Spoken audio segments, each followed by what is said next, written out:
인천 상륙작전을 지시했던 사령관 메가더 장군이 군사작전 성공을 위해서 4가지 선행 조건이 있다라고 말했습니다. 첫째가 군사의 사기요, 둘째가 잘 훈련받는 군인이 있어야 되고, 세 번째로는 적당한 충분한 군량미 및 무기 공급이 있어야 되며, 마지막으로 적진에 대해서 정확한 정보가 있어야 백전불패한다라고 이야기를 했습니다.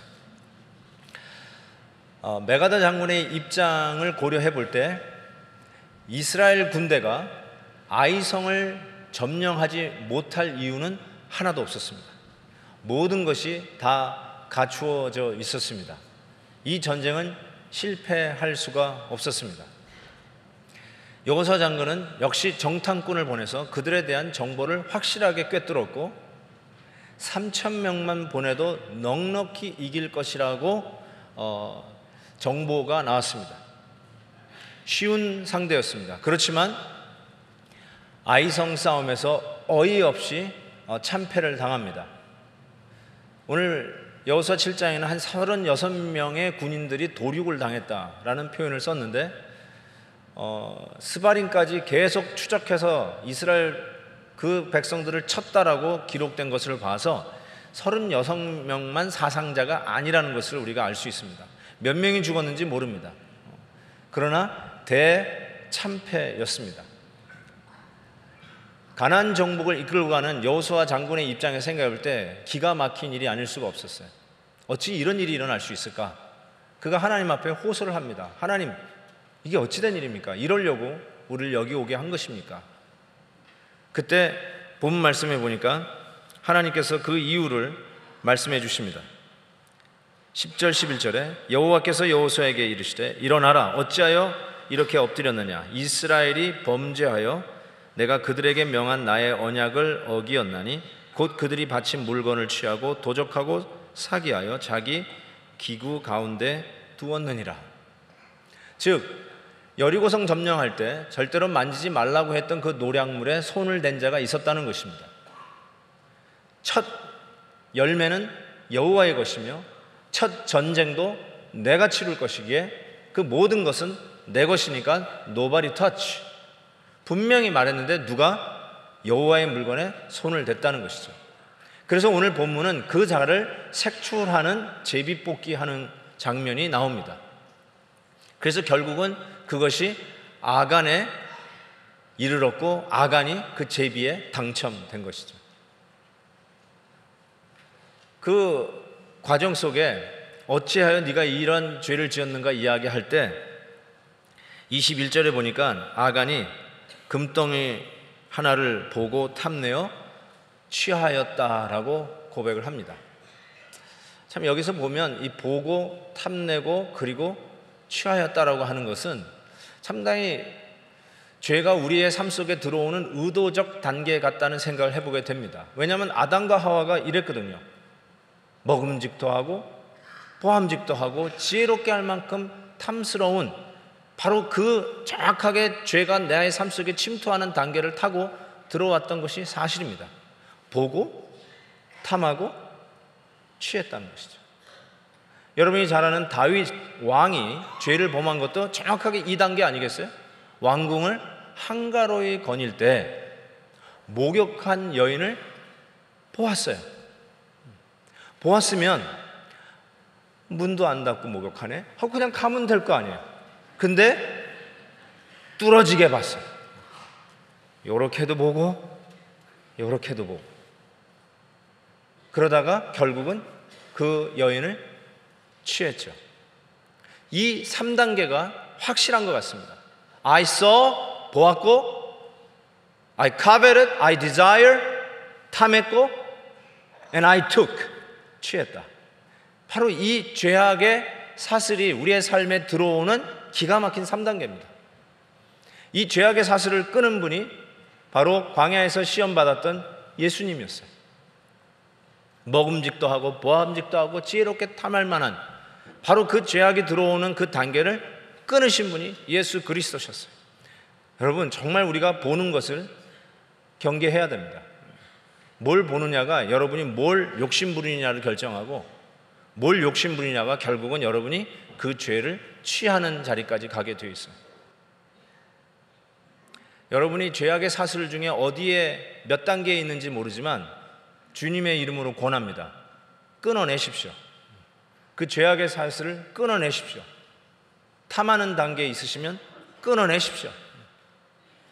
내가 보는 TV가, 내가 보는 컴퓨터가, 내가 갖고 있는 그 어떤 인간관계가, 내 신앙에 손해를 끼치고 있는 그 어떤 취미생활이, 어떤 신앙의 하나님 앞에 영광이 안 되는 그 만남의 관계, 항상 뒤돌아보면 손해만 보는 그런 죄악의 삶이 있다면 확실하게 끊어내십시오.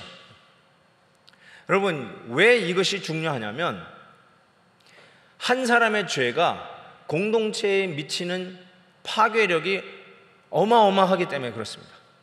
여러분도 알다시피 아간의 한 사람의 죄 때문에 이스라엘 백성은 민족 자체가, 나라 자체가 풍전등화의 앞에 서 있는 것 같은 위기를 당했어요. 아이성을 참패하면서 계속해서 이 가나안 정복을 해야 될 것인가 말아야 될 것인가 하는 위기천만한 상황을 당했다는 것입니다. 이것이 한 사람의 죄가 그냥 저 구석에서 일어나는 일이 아니고 나하고 상관없는 일이라고 생각할 수 없다는 뜻입니다. 영어에 이런 표현이 있잖아요. We don't sin in isolation. 죄를 혼자 짓는 게 아니에요. 저는 죄를 이렇게 얘기하면 죄는 물귀신이다 이렇게 얘기해요. 왜냐하면 혼자 죽지 않아요. 다 끄잡아들여서 같이 죽습니다. 이게 죄의 영향력입니다. 자기 혼자 죄 짓고 혼자 죽었으면 좋겠는데 죄는 자기가 속해 있는 공동체, 사회, 직장, 심지어는 그게 교회라 할지라도 그 한 사람의 죄 때문에 그 공동체가 무너지게 돼 있어요. 그 정도로 죄의 파괴력이 가공할 만합니다. 그래서 저는 이렇게 얘기합니다. 교회의 거룩과 순결은 연대책입니다 라고 생각합니다. 그런 의미에서 한 사람 한 사람의 신앙의 삶도 그런 차원에서 도전을 받아야 돼요. 내가 나 혼자 하는 것이 뭘 대단하다고, 내가 이거 한다고 누가 알아준다고. 아니에요. 여러분의 그 죄 때문에 이 공동체가 위기를 당할 수 있다는 사실이에요. 아울러 한 사람의 잘못과 한 사람의 죄를 그냥 간과하고 저 사람이 뭘 대단하게 하랴 라고 하시면 안 되고, 그 형제를 위해서 우리가 함께 연대 책임을 가지고 기도의 불침범을 서줘야 합니다. 우리 셀 그룹 안에 있는 식구 한 사람 한 사람을 놓고 기도의 불침범을 서주어야 합니다. 한 사람의 죄가 한 나라를 망하게 할 수 있다는 뜻이에요. 마치 뚝에 난 작은 구멍 하나가 그 뚝을 허물고 그 뚝 안에 있는 평화로운 마을과 도시를 그냥 이 수마에 휩쓸려 멸망시킬 수 있는 바로 그거와 마찬가지입니다. 조금 새는 이 물, 이것이 뭘 대단하게 하랴 하지만 한 사람의 죄가 공동체에 미치는 악한 영향력은 가공할 만합니다. 그런 의미에서 우리가 책임을 가지고, 연대 책임을 가지고 서로를 위하여 붙들고 기도할 책임이 있어요. 이 책임을 공감하시는 분만 아멘. 아멘. 그리고 나 혼자가 아니라는 거. 내가 잘못되면 내 가족이 망하고, 내 가족이 망하면 우리 교회도 큰 어려움이 있을 수 있다라고 하는 이 연대 책임 컨텍스 안에서 우리가 서로를 지키고 붙잡아주는 이 책임감이 필요합니다. 여러분, 교회의 비전은 나의 비전과 상관없이 갈 수가 없습니다. 아니, 나의 비전과 교회의 비전이 따로따로 갈 수가 없어요. 나 따로 교회 따로 이런 신앙생활은 할 수가 없습니다. 교회가 도달하려고 하는 목적지가 내가, 내 가정이 가야 할 목적지인 거 아십니까? 왜요? 우리는 그런 의미에서 공동체의 운명, 이게 뭐 성경적 단어인지 모르겠지만 공동체, 하나님의 꿈의 공동체라는 것이에요. 한 목적지, 한 꿈을 꾸고 가는 공동체예요. 교회는 글로 가더라도 나는 상관없이 나는 다른 방향으로 가겠다. 이럴 수가 없는 거예요. 그러면 연대 책임을 질 필요가 없죠. 너 따로 나 따로죠. 우리가 이 베델의 공동체에 속했다는 것은 베델이 가는 곳에 나도 가겠다는 뜻이에요. 우리 베델의 비전이 내 가정과 나의 비전이 되어야 되고, 심지어는 그것이 내 비즈니스하고도 같이 연계되어서 갈 수 있는 비전이 되어야 돼요. 공동체 의식을 가져야 된다는 거예요. 한 사람의 죄 때문에 전체가 다 죽을 뻔했어요. 아니, 수많은 사람이 연대적인 책임을 가지고 생명을 잃었다는 이 사실 앞에서 우리는 경각해야 됩니다. 함께 하나님의 꿈을 향해서, 하나님이 비호해 주신 비전을 향해서 함께 가는 운명 공동체, 꿈의 공동체라는 것을 기억하셔야 됩니다. 아멘입니까? 그래서 로마서 5장 12절에도 그 연대 책임을 사도 바울이 이렇게 얘기했어요. 그러므로 한 사람으로 말미암아 죄가 세상에 들어오고 죄로 말미암아 사망이 왔다고 그랬어요. 억울하지 않아요? 아담 한 사람 때문에 우리가 한꺼번에 전부 다 죄인이 되어버렸어요. 그렇지만 정확하게 이 연대 책임 원리로 한 사람으로 말미암아 우리가 또 의인이 됩니다. 예수 그리스도로 말미암아 우리가 대속의 은혜를 받고 하나님의 자녀가 되었어요. 대표 원리예요. 연대 책임의 원리예요. 이 공동체의 원리를 결단코 잊어서는 안 됩니다. 같이 서로를 위해서 손 붙잡고 우리 주님이 보여주시는 베델의 비전을 향해서 함께 가시겠다는 분만 아멘! 아멘. 할렐루야! 아멘입니다. 한 가지 짚고 넘어가야 할 것이 있습니다. 그것은 아간에게 드디어 이 제비가 뽑혔어요. 근데 제 생각에는 아간만 벌을 주면 될 것 같은데 아간의 가족들, 심지어는 그의 아들들과 딸들도 처형을 했어요. 돌로 때려 죽였어요. 뿐만 아니라 나귀, 짐승 또 다 때려 죽였어요. 그리고 그에게 속한 모든 장막, 모든 소유를 불태워버렸어요. 이걸 보면서 좀 하나님 좀 너무한 거 아닌가? 라는 생각이 들어요. 하나님 너무하신다. 아간이 취한 게 외투 한 벌, 은 200세겔, 금덩어리 50세겔. 이 세겔은 무게 단위입니다. 무게. 지금으로는 뭐 킬로그램, 파운드. 이스라엘 가시면 지금도 이스라엘이 쓰고 있는 화폐 단위가 세겔입니다. 셰켈. 그런데 은 200세겔과 금 50세겔, 외투 한 벌. 아마 그 당시 재산의 양을 측정하는 단위가 그 정도였어요. 옷 좋은 거 있으면 부자였어요. 예수님도 겉옷, 속옷 달라 하면 겉옷도 줘라. 그게 다 재산을 얘기하는 거예요, 실은. 그런 의미에서 생각해 볼 때 많은 걸 훔쳤다라고 생각할 수도 있지만 솔직히 그렇게 많은 것도 아니에요.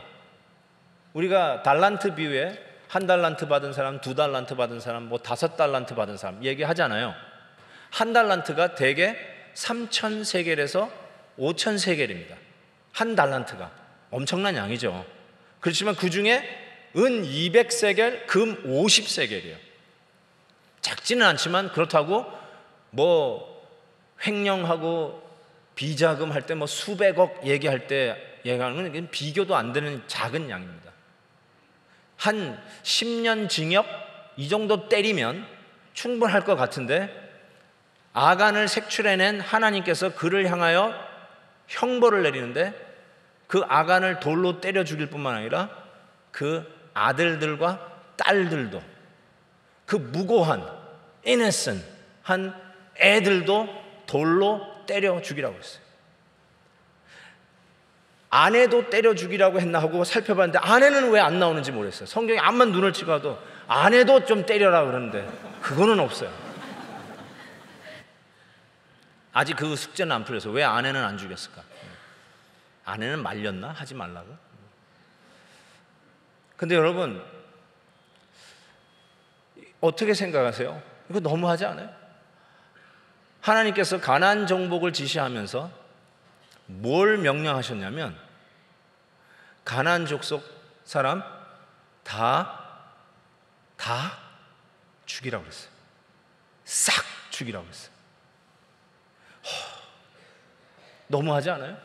그래서 어떤 분들은 구약의 하나님은 너무 잔인하니까 우리가 믿는 하나님은 신약의 하나님이야, 사랑의 하나님이야 하면서 희한한 궤변을 늘어놓는 사람이 교회 안에 가끔씩 나타납니다.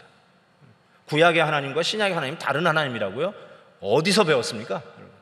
그런데 엄연하게 그 얘기하고 있는 거예요. 아간을 처하는데 그 물건을 훔친 아간만 아니라 그 아이들까지 다 죽였어요. 이게 제가 갖고 있는 소화시킬 수 없는 부분이었어요. 근데 본문을 읽다가 한 가지 또 마치 생선 뼈가 목에 걸린 것처럼 잘 삼켜지지 않는 부분이 있었습니다. 그 부분이 어떤 부분이냐면 오늘 본문 19절입니다. 여호수아가 아간에게 이르되 내 아들아 청하노라 이스라엘의 하나님 여호와께 영광을 돌려 그 앞에 자박하고 내 행한 일을 내게 고하라 이렇게 얘기했어요. 여러분 같으면 드디어 색출해내는 이 아간에게 무슨 말을 했겠어요? 딱 잡아가지고 말이죠. 뭐라고 얘기하겠어요? 제 궁금증 중에 하나가 이거예요. 아니 제비 뽑겠다고 그랬을 때 이 아간이 끝까지 가만히 있었거든요. 자기에게 제비가 드디어 뽑히니까 고백을 했어요. 다 해가지고 12지파 중에 유다 지파가 딱 먼저 걸렸어요. 그러면 자기가 유다 지파에 속했으니까 아이고야 나에게 오겠구나 하고 그때 실토를 하고 회개를 해도 되잖아요.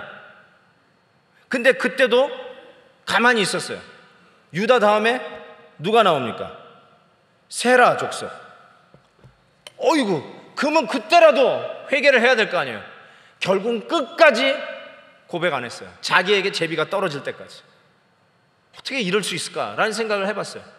끝까지 자기가 훔쳤다는 사실을 은폐할 수 있다라고 생각했을까? 그래서 끝까지 부인하고 안 그런 척하고 뻔뻔하게 있었을까?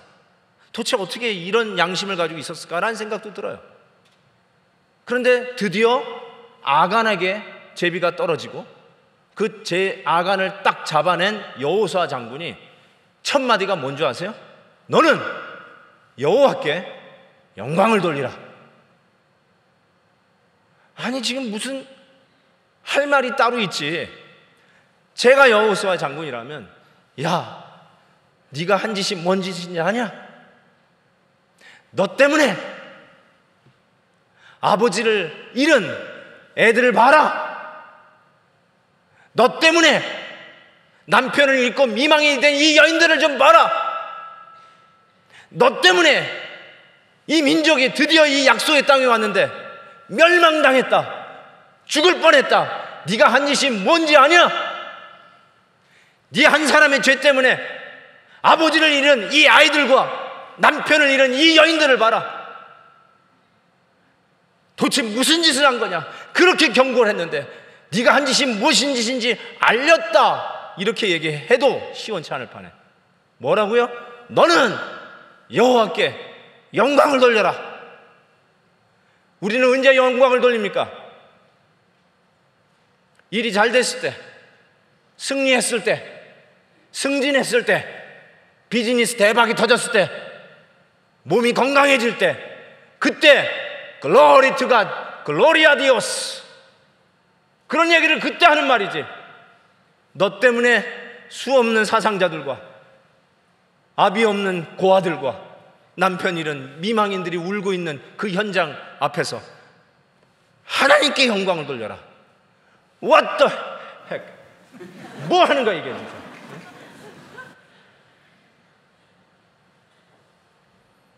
그러다가 제 가슴에 소망의 빛이 들기 시작하는데 이 말씀 가지고 이게 도저히 안 풀려서 이게 어떻게 된 일인가 생각하는데 성경에 없지만 왜 아간이 끝까지 자기가 그랬다고 얘기하지 않았을까? 자기에게 제비가 뽑힐 때야 비로소 고백했을까라는 생각을 하다가 이런 생각이 들었어요. 성경에 나오진 않지만 충분히 가능해요. 뭐냐면 아간이 끝까지 자기가 지은 죄를 안 들킬 수 있다라고 생각하고 기다렸던 이유는 혹 훔친 사람이 나뿐일까? 라는 생각이 있었을 거예요. 여러분, 출애굽해서 요단강을 건너고 여리고성을 점령한 이스라엘 백성 수를 얼마로 측정한다고 제가 말씀드렸죠? 잘 까먹어 두셨군요. 칼을 잡을 수 있는 남자는 60만으로 추측하고, 출애굽한 백성이 200만인데 광야에서 다 죽었지만 광야에서 태어난 백성도 200만으로 추정하는 것이 과장이 아니라고 생각합니다. 그래서 여리고성을 어떻게 돌았을까? 그게 아직도 미스테리잖아요. 200만 중에 지나가다가 노발이 터치했지만 여기저기 셰켈이 굴러다니고, 그리고 철없는 아이들이 지나가다가 그 동전 하나 안 넣었을까? 그리고 외투 한 벌 훔친 게 나 하나일까? 내가 보니까 저 이웃집 저 사람도 하나 내가 챙기는 거 봤는데, 내가 보니까 저 아줌마도 옷이 이쁘다고 그러면서 하나 몰래 챙기는 거 내가 봤는데, 마치 요번에 우리가 바자할 때 청바지 하나 슬쩍 한 사람 봤듯이 내가 다 알아요, 누가 슬쩍 했는지. 나뿐일까? 그래서 설마 이게 나한테 올까? 수도 없이 슬쩍 입마에 파켓 한 게 얼마나 많은데 설마 이것이 나에게 닥쳤을까 싶어요. 그래서 자기에게 닥쳤어요. 기가 막힐 노릇이죠. 그런데 처형을 어떻게 하느냐? 애들까지, 그 철없는 애까지 옆에서 울고 있는데, 아빠 때문에 자기도 죽게 생겨가지고 옆에서 울고 있는 귀여운 아들들과 딸들을 한번 상상해 보시죠. 그거를 나도 하나 훔쳤는데 하는 사람이 돌을 들고 나왔어요. 우리 아들이 셰켈 하나 입마에 파켓 한 거 있는 거 내가 아는데 하는데, 그 애도 돌 들고 나왔어요. 진짜 훔치진 않았지만 훔쳐야만 죄인가요? 나도 저거 하나 가졌으면 했었었는데 아이고 다행이다 라고 하는 사람조차도 그 마음이 뜨끔해서 돌을 들고 나오면서 쳐 죽여라, 그래서 돌을 던지기 시작했어요.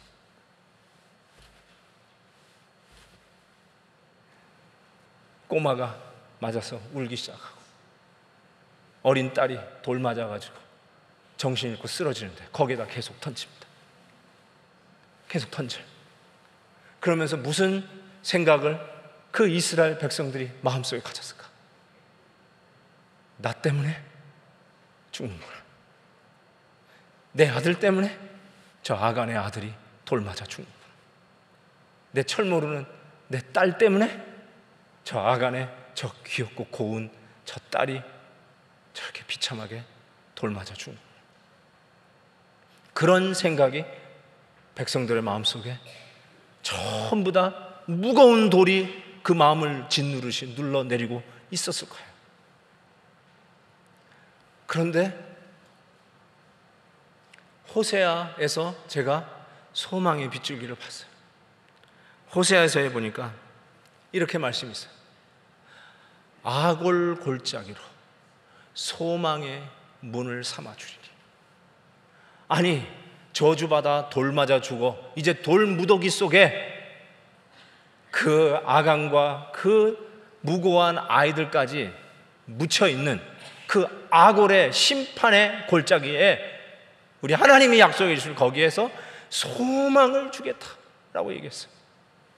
도대체 그 아골 골짜기가 어떻게 소망이 된다는 것입니까? 우리가 돌 맞아 죽어 들어가야 할 그 아골 골짜기가 어떻게 우리에게 소망이 되겠어요?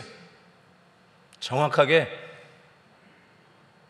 저와 여러분의 죄를 대신하여 돌 맞아 죽으신 십자가의 예수 그리스도가 저와 여러분에게 소망이 된다는 뜻이에요.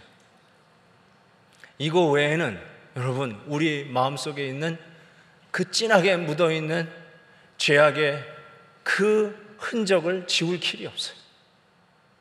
나는 무고하다, 너희들이 돌 맞아 죽어 마땅하다 하면서 돌을 던질 자가 누구겠어요? 우리 예수님은 너희 중에 죄 없는 자가 먼저 돌로 치라 라고 얘기했어요. 누가 감히 아간에게, 그리고 그 아간의 철모르는 아들들과 딸들에게 돌을 던져 죽일 수 있는 자가 누가 있겠어요? 이것은 온 공동체를 향한 하나님의 심판이었어요. 그런데 그 아골 골짜기에 수북히 쌓인 자기들이 던진 돌덩이가 소망의 싹이 될 것이라고 약속해 주셨어요. I don't know how. They didn't know how. 그런데 우리는 알아요. 우리 주 예수 그리스도가 저와 여러분의 죄를 대신해서 돌 맞은 것을 알아요. 제가 최근에 본 기사 중에 아주 감동적인 스토리를 읽었습니다. 개그맨 이동우 씨라는 분이 아마 작년 말에도 이렇게 연예 부분에서 상을 받은 것으로 아는데요. 잘 모르는 분이지만 그 스토리가 참 감동적이었어요. 그 이동우라는 분이 어떤 병을 앓고 있냐면, 제가 이 망막 색조 변성증이라고, 전부 시야가 이렇게 점점 좁아지면서 결국은 시력을 잃어버리는 병이었어요. 이런 병에 걸렸다는 것이 알려지니까 천안에 있는 한 40대 남성이 자기가 눈을 기증하겠다고 하는 연락이 와서 기쁜 마음으로 달려갔어요. 그런데 그 눈을 받지 않고 이 이동우 씨 개그맨이 돌아왔어요. 그거 왜 안 받았냐고 이야기를 하니까, 그 눈을 주겠다고 하는 천안에 사는 그 사람이 어떤 사람이냐면 근육병을 앓고 있는 사람이었다. 그러면서 이렇게 좋은 크리스찬인 이 개그맨 이동우 씨가 이렇게 얘기했어요. 나는 열의 9을 갖고 하나가 없는데, 그분은 남은 거 하나밖에 없는데 그것을 나에게 준다고 하는데 내가 그것을 어떻게 받겠냐고. 다 죽게 되어서 눈 하나 남았는데 그 눈 하나 자기에게 주고 가겠다고 하는 그 사람의 눈을 내가 어떻게 받겠냐고. 나 그 얘기를 듣는데 감동이 오더라고요. 근데 여러분, 우리 주님은 여러분들에게 다 줬어요. 하나 남은 거 하나도 뒤에 꼽을 쳐두지 않고 다 주셨어요.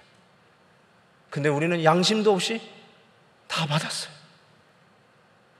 그걸로 사는 거예요. 지금 그것 때문에 사는 거예요. 찍어 누르는 죄의 무게, 어찌할 수 없는 죄책감, 내 삶 속에 어두운 구름이 낮게 깔린 것 같은, 숨도 못 쉴 것 같은 죄의 무게가 나를 찍어 눌러도, 마치 아골 골짜기에 수북히 쌓여 있는 그 돌 무더기 속에 내가 갇혀 있는 것 같은 답답함 속에서도, 그러나 우리에게 소망이 있다. 그 소망이 무엇이냐? 나를 위하여, 아니 우리의 죄를 대신하여 물과 피를 다 쏟아주신 예수 그리스도, 우리의 죄를 대신 감당하신 그 주님 때문에 우리에게 새로운 소망이 생긴 것이에요. 그래서 우리는 다시 예배 마치고 저 문을 향해 나가면서 이 태양을 인조할 수 있어요. 아무리 힘들고 어려워도 우리 하나님이 비친 소망의 빛으로 저벅저벅 걸어갈 수 있습니다. 십자가 외에는 우리에게 다른 소망이 없어요. 죄인들에게 무슨 소망이 있겠어요? 우리의 죄를 대신 담당하신 예수 그리스도, 그분이 우리 대신 돌 맞아 죽듯이 십자가에서 할례받아 물과 피를 다 흘려주신 그 십자가 외에는 우리에게 다른 소망이 없습니다. 이 소망을 붙들고 이번 한 주간도 승리하시기 바랍니다. 아무리 힘들고 돌이 나에게 날라오는 것 같다 할지라도 예수 그리스도의 십자가가 나의 죄를 대신 담당하셨다는 이 복음을 붙들고 캘리포니아 써니 웨더를 인조해 하시면서 다시 주위에 도전하는 그 현장으로 믿음 가지고 가시는 우리 베델의 성도님 되시기를 바랍니다. 기도하겠습니다. 하나님 아버지, 감사와 찬양과 영광을 올려드립니다. 너무나도 연약하고 부족해서 늘 우리는 돌무더기에 갇혀 지내는 것 같은 정말 죄인이었음을 고백합니다. 그러나 아골골짜기에도 소망이 되게 하시고 아골골짜기 같은 우리의 삶에도 소망이 싹트게 해주시는 이 놀라운 십자가를 붙들며 감사와 영광을 올려드립니다. 주님, 평생 이 십자가 자랑하며 살게 해주시고 이 십자가 붙들고 승리하는 자들이 되게 하여 주시옵소서. 예수 그리스도의 이름으로 기도하옵나이다.